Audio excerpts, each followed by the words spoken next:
So with that, I'll let you guys chat about the weekend.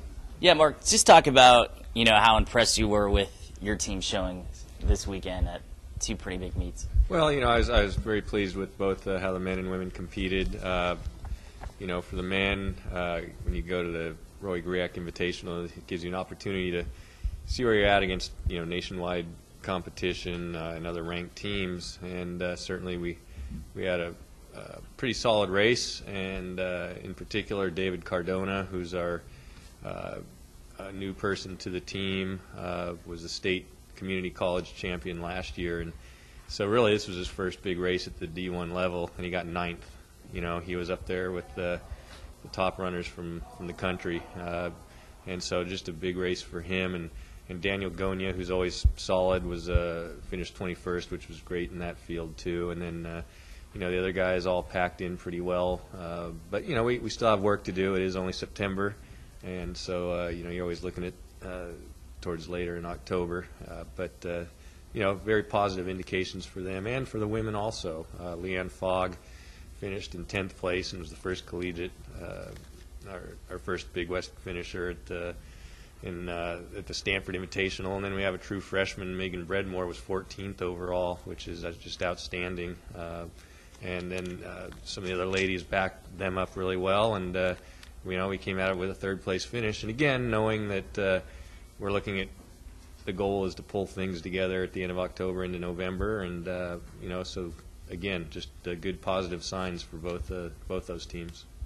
I don't know if we'll have a chance to talk to you before the Cal Poly invite, but to kind of talk about what cross-country fans on the Central Coast can see. I mean, because it usually has high school, JC, and college, right? Well, no community college, but, a lot of high schools from throughout California come out to it, and that's great because we can showcase what we have to offer here on the Central Coast, and it's a great experience for these high school people that come from all over.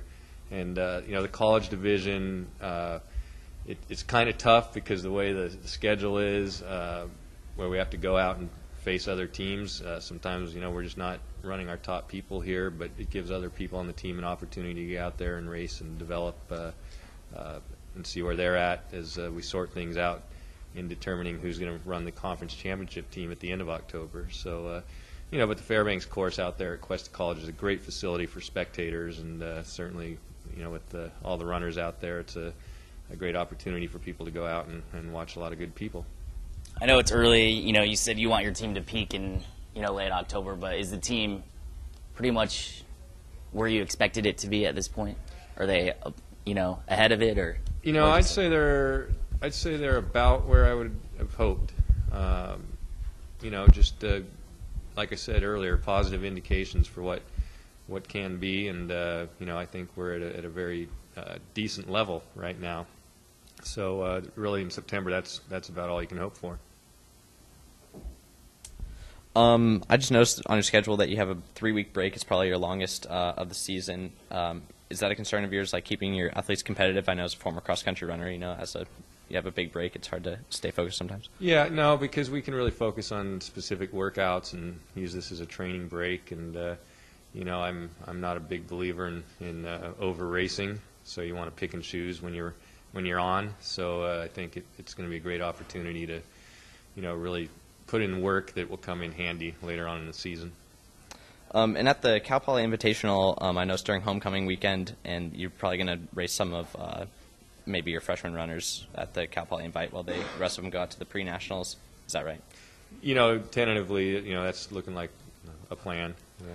Is there anybody we should be looking out for that you see can make an impact and maybe make a splash at that Invitational? Well, to be quite honest, I guess if you want to call it our varsity roster is pretty well set. I'm in a position where we're going to redshirt all of our freshmen this year because they're not going to put a dent in our top 7. We have a pretty well-seasoned group of people running in uniform.